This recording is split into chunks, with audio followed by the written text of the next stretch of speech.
I got involved with this project because Kit and Lizzie and Robin Schwartz, our producer, sent me this script, this amazing script, which at the time was called Widow, and I was just really deeply moved by it and sat down with them and we talked for hours and laughed a lot and cried a lot and talked about people that we loved that weren't with us anymore, and sort of we were off to the races from there. There is a flashback scene in the pilot in which Lizzie's character Lee wakes up in the middle of the night and her husband is nowhere to be found, and she thinks the worst thing possible has happened. And that is very much based on a night in my life, very early on in my marriage, just a few months into my marriage, and everything turned out to be okay, and it was just a miscommunication, but it really haunted me, and I couldn't shake it.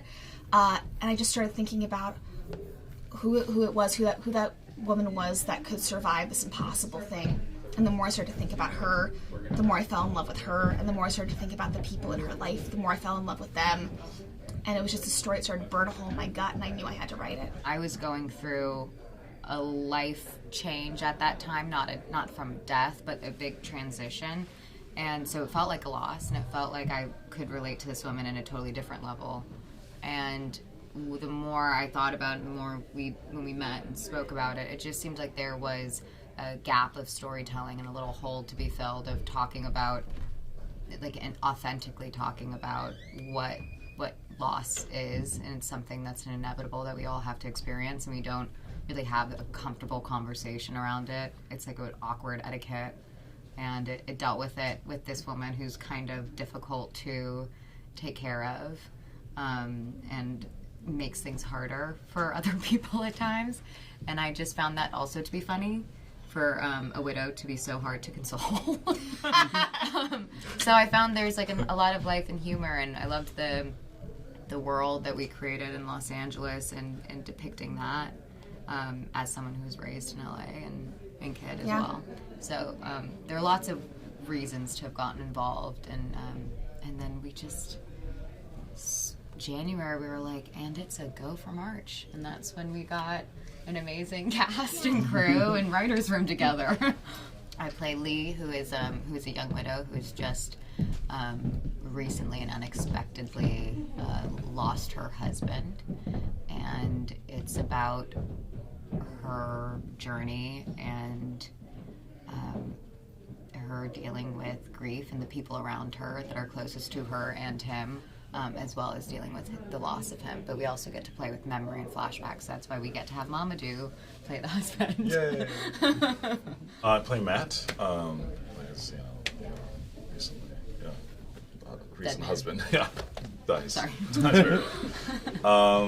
He's. The thing that attracted me to him was the amount of compassion and how much he gives, and how much he wants to give, but how little he feels is actually available to, because he feels it will cause pain for other people. So he just kind of feels like, oh, this is for you, but this pain is for me. So I'm just gonna give you all this good stuff and keep all this here.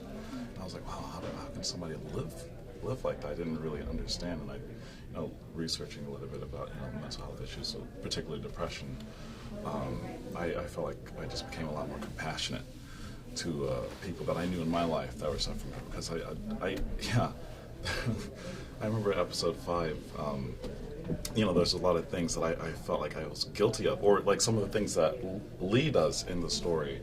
I have one of my very best friends is dealing with depression. Sometimes like, hey man, why don't you let's go for a run, or like, oh let's try this kombucha, like stupid things. Like it doesn't, it's not the thing. So I don't know. I've just become a lot more patient and understanding. It's a human drama. It's about people who are dealing, who are wrestling with a lot, whether it's issues related to grief or addiction, but it's ultimately, I think, a very humanist story about resiliency and about people's capacity to use their relationships and their love and their desire to change or heal themselves, to maybe incrementally move forward in their lives. But for me, what I really love about it is that it has humor, it has eccentricity, and it's all grounded in the realm of what's plausible. There's no magical leaps towards someone suddenly being better at all. At the end of sort of our first season, I think she's in a different place, but she's still on her way up the hill.